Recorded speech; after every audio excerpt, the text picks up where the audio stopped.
नमस्कार, आपके साथ मैं हूं सुमेरा खान। सत्ता के सभी न्यूज मित्रों का स्वागत है।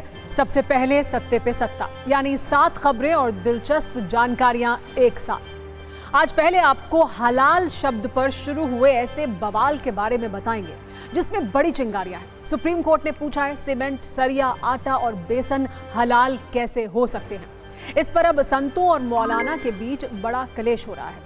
वैसे आज हमने हलाल पर आपके लिए एक इस्लामिक और प्रमाणिक कुंजी भी बनाई है। आज सत्ता में हम आपको पाकिस्तान का नया दुख भी दिखाएंगे जो चैंपियंस ट्रॉफी से जुड़ा हुआ है। बीसीसीआई के अनुसार वो टीम इंडिया के खिलाड़ियों की जर्सी पर मेजबान देश के तौर पर पाकिस्तान का नाम नहीं लिखेगा। वैसे तो ये आईसीसी की एक परंपरा है, लेकिन अपने फैसले पर बीसीसीआई का तर्क क्या है वो समझेंगे। एक बड़ी खबर यह है कि सैफ अली खान आज अस्पताल से डिस्चार्ज होकर अपने घर पहुंच गए हैं। लेकिन सैफ जिस स्टाइल में आज अस्पताल से बाहर आए, लोगों का अभिवादन किया, उसे लेकर कौन से दिलचस्प सवाल उनके फैंस के मन में ट्रेंड कर रहे हैं वो भी देखेंगे। इसके बाद सत्ता में एक शुद्ध राजनीतिक कुंजी रामायण पर खोलेंगे, जिस पर दिल्ली में सियासी महाभारत हो रही है। केजरीवाल की एक व्याख्या पर बीजेपी ने उन पर चुनावी हिंदू वाला कटाक्ष किया है। इस पर केजरीवाल ने कैसे काउंटर अटैक किया ये देखिएगा। आज बीजेपी ने दिल्ली में अपने संकल्प पत्र का दूसरा हिस्सा भी जारी कर दिया, जिसमें युवाओं के लिए मुफ्त शिक्षा और ऑटो वालों के लिए बीमे का ऐलान किया गया है। इस पर केजरीवाल ने कहा है कि अगर बीजेपी सत्ता में आई तो दिल्ली की बर्बादी तय है। फिर सत्ता में एक वीडियो कुंजी ट्रंप पर भी है, जिनका एजेंडा है सब कुछ बदल दूंगा। अमेरिका की सत्ता संभालते ही ट्रंप ने बाइडेन के 78 फैसले पलट दिए, थर्ड जेंडर खत्म कर दिया और भी कई बड़े ऐलान किए। वैसे इन फैसलों का असर भारत पर क्या होगा ये नोट कीजिएगा। एक बड़ी खबर आज छत्तीसगढ़ से भी है, जहां गरियाबंद में हुए एक एनकाउंटर में सुरक्षा बलों ने 16 नक्सलियों को मार गिराया। इनमें 1 करोड़ का इनामी नक्सली जयराम भी शामिल है। गृह मंत्री अमित शाह ने कहा है कि देश में नक्सलवाद अपनी आखिरी सांसें गिन रहा है। सत्ता में आज लेकिन सबसे पहले बात करते हैं हलाल सर्टिफिकेट वाले कलेश की, जिसको लेकर सड़क से लेकर सुप्रीम कोर्ट तक न सिर्फ गंभीर चर्चा हो रही है, बल्कि दलीलें भी दी जा रही हैं, बहस हो रही है, इस्लाम का हवाला दिया जा रहा है, कानूनी चर्चा हो रही है। कुल मिलाकर देखें तो हलाल सर्टिफिकेट इस वक्त टॉप ट्रेंडिंग मुद्दा बन चुका है। इसकी सबसे बड़ी वजह है सुप्रीम कोर्ट की टिप्पणी। सत्ता के न्यूज मित्रों को एक एक डिटेल के साथ हलाल सर्टिफिकेट पर जारी विमर्श की हम पूरी कुंजी दिखाएंगे। लेकिन पहले बात करते हैं उन सवालों की जो सुप्रीम कोर्ट में जस्टिस BR गवई की अध्यक्षता वाली बेंच के समक्ष सॉलिसिटर जनरल तुषार मेहता ने कहा है कि बेसन कैसे हलाल या गैर हलाल हो सकता है, सीमेंट को हलाल सर्टिफिकेट क्यों दे रहे हैं, सरिया को हलाल सर्टिफिकेट देने का क्या मतलब है। ये सवाल आज हर किसी की जुबान पर है। यह भी कहा गया है कि मांसाहारी उत्पादों के लिए हलाल सर्टिफिकेशन की जरूरत समझ में आती है, लेकिन नॉन मीट प्रोडक्ट्स पर ऐसा क्यों हो रहा है। आपको भी एक बार आश्चर्य जरूर होगा कि क्या इन चीजों को लेकर भी हलाल सर्टिफिकेट जारी हो सकते हैं। आपको 6 प्रोडक्ट्स के बारे में हम बता रहे हैं जिसको लेकर हलाल सर्टिफिकेट जारी किए जाते रहे हैं। पूछा जा रहा है कि आटा पर हलाल सर्टिफिकेट क्यों, बेसन, सीमेंट, सरिया, परफ्यूम, लिपस्टिक पर हलाल सर्टिफिकेट क्यों। हालांकि इसको लेकर इस्लाम संबंधित दलीलें भी दी जा रही हैं, जिसकी पूरी जानकारी हम आपको देंगे। लेकिन सुप्रीम कोर्ट में इन प्रोडक्ट्स को लेकर विशेष तौर पर बहस हुई है, सवाल पूछे गए हैं। सॉलिसिटर जनरल तुषार मेहता ने अपने तर्क दिए हैं। सुनवाई के दौरान जमीयत उलेमाए हिंद की ओर से भी दलीलें दी गई हैं। असल में यूपी में हलाल प्रमाणित उत्पादों पर प्रतिबंध के खिलाफ दायर याचिकाओं पर सुप्रीम कोर्ट में सुनवाई हो रही है। इसी में सॉलिसिटर जनरल तुषार मेहता ने कुछ प्रोडक्ट्स का नाम लेते हुए गंभीर सवाल उठाए। सॉलिसिटर जनरल ने पूछा कि नॉन मीट प्रोडक्ट्स को भी हलाल सर्टिफिकेट क्यों दिया जा रहा है। हलाल सर्टिफिकेट लेने की लागत को भी कंपनी प्रोडक्ट की कीमत में जोड़ा जाता है, जो कि उचित नहीं है, और गैर मुसलमानों को भी इसका खर्च उठाना पड़ रहा है, ये भी अनुचित है। आपको बता दें, यूपी सरकार ने 18 नवंबर 2023 को प्रतिबंध लगाया था, जिसके बाद जमीयत उलेमाए हिंद हलाल ट्रस्ट की ओर से याचिका दी गई। अब जस्टिस BR गवई की अध्यक्षता वाली पीठ 24 मार्च को इस पर सुनवाई आगे करेगी। कहानी सिर्फ सवालों तक ही नहीं है, इस पर हलाल इंडिया की जो इस्लामिक दलील है वो और भी दिलचस्प है। जमीयत उलेमाए हिंद और हलाल इंडिया प्राइवेट लिमिटेड की दलीलों को भी जान लीजिए।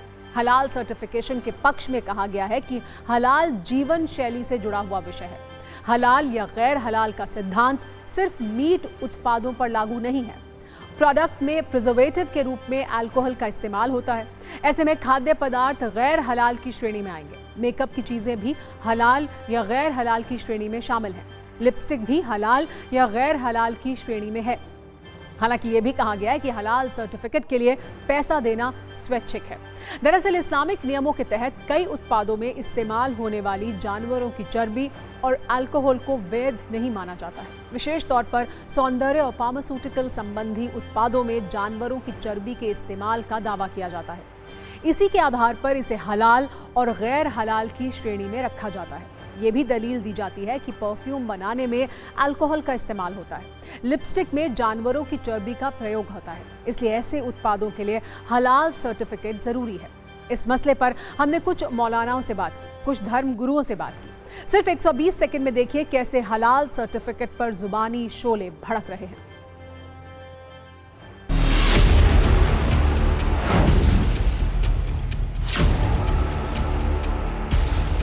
सुप्रीम कोर्ट ने जो बातें कही हैं वो बातें गौर फिक्र करने के लायक हैं और सोचने के लायक हैं। हलाल सर्टिफिकेट की प्रक्रिया जो है वो नए सिरे से होना चाहिए और जो लोग भी इसमें गड़बड़ कर रहे हैं या गलत तरीके से उसका इस्तेमाल कर रहे हैं उनको बाज आना चाहिए, रुकना चाहिए।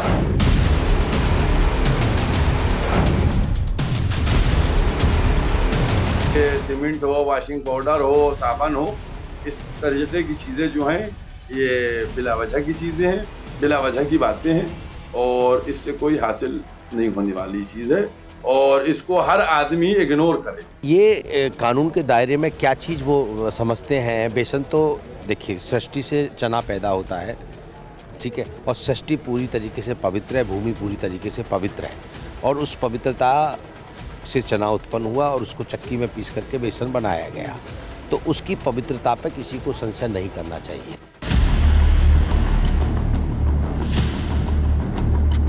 कृत्य चल रहा है पूरे देश में, इस पे तुरंत तत्काल प्रतिबंध लगना चाहिए। यह एक इस्लामिक आतंकवाद का चेहरा है जो इनडायरेक्टली जिहाद कर रहा है और हमारे जो सनातन हिंदू धर्म है उस पर चोट पहुंचा रहा है।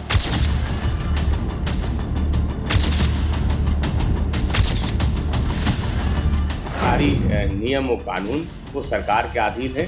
समाजवादी पार्टी समझती कि कानून बनाना, नियमों को बनाना वो सरकार का काम है, इसके लिए भारतीय जनता पार्टी जिम्मेदार है।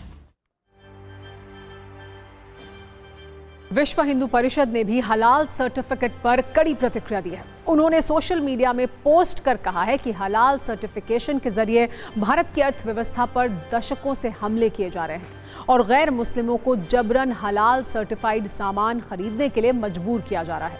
इस सर्टिफिकेशन को न सिर्फ खाद्य पदार्थों के लिए बल्कि अन्य वस्तुओं के लिए भी अनिवार्य कर दिया है। वीएचपी ने कहा है कि अब हलाल और हलाला दोनों पर हल्ला बोल का समय आ गया है। यहाँ आपको ये भी जानना चाहिए कि हलाल क्या है, हलाल उत्पाद क्या है, इसको लेकर इस्लाम में क्या कहा गया है। हलाल एक अरबी शब्द है, इसका अर्थ है अनुमन्य या जायज़। इस्लामिक कानून के अनुसार जो हलाल नहीं है वो इस्लाम में प्रतिबंधित है। वध से पहले मृत पशु या उसके रक्त और हड्डी से तैयार बाय प्रोडक्ट, सुअर का मांस और झटके का मांस निषिद्ध श्रेणी में आता है। इस्लामिक परंपरा के मुताबिक हलाल प्रक्रिया में जानवर की नस, गर्दन और सांस की नली इस तरह से काटे जाए कि सिर धड़ से अलग नहीं हो, यानी आराम आराम से काटा जाए, झटके से नहीं। जानवर का गला काटते वक्त कुरान की आयत अनिवार्य तौर पर पढ़ी जानी चाहिए, जिसे तस्लीमिया या शहदा के नाम से जाना जाता है। जानवर को मारने के बाद उसकी नसों से रक्त निकल जाने देना चाहिए। इस्लाम में किसी ऐसे जानवर का मांस खाना जो पहले से ही मृत हो या जो हलाल प्रक्रिया के अनुसार ना मारा गया हो पूरी तरह से प्रतिबंधित है। जानवर का वध सिर्फ एक मुस्लिम व्यक्ति ही कर सकता है। हालांकि कोई यहूदी या ईसाई अगर प्रक्रिया के तहत जानवर को मारते हैं तो उसे हलाल मान लिया जाता है। भारत में हलाल सर्टिफिकेट देने के लिए कोई केंद्रीय सरकारी प्रक्रिया नहीं है। पारंपरिक रूप से हलाल प्रमाण पत्र निजी संगठनों जैसे हलाल इंडिया प्राइवेट लिमिटेड और जमीयत उलेमाए हिंद हलाल ट्रस्ट की तरफ से जारी किए जाते रहे हैं। हलाल सर्टिफिकेट जारी करने के लिए कंपनियां कुछ फीस लेती हैं और इसके लाइसेंस का सालाना नवीनीकरण होता है। अप्रैल 2023 में वाणिज्य मंत्रालय के अधीन विदेश व्यापार महानिदेशालय यानी DGFT ने मांस और मांस के प्रोडक्ट्स के निर्यात के लिए हलाल प्रमाण पत्र देने की प्रक्रिया को व्यवस्थित किया था और कुछ दिशा निर्देश जारी किए गए थे। इन दिशा निर्देशों के अनुसार हलाल प्रमाणित के रूप में एक्सपोर्ट किए जाने वाले मांस और मांस के प्रोडक्ट्स का उत्पादन और पैकेजिंग केवल उन्हीं जगहों पर होगी जिनके पास भारतीय गुणवत्ता परिषद का प्रमाण पत्र हो। यहाँ ये ध्यान रखना भी जरूरी है कि ये दिशा निर्देश विशेष रूप से एक्सपोर्ट होने वाले मांस और मांस के प्रोडक्ट्स पर लागू होते हैं। भारत के अंदर बेचे जाने वाले प्रोडक्ट्स के लिए अब भी कोई अनिवार्य सरकारी हलाल सर्टिफिकेशन प्रोसेस नहीं है।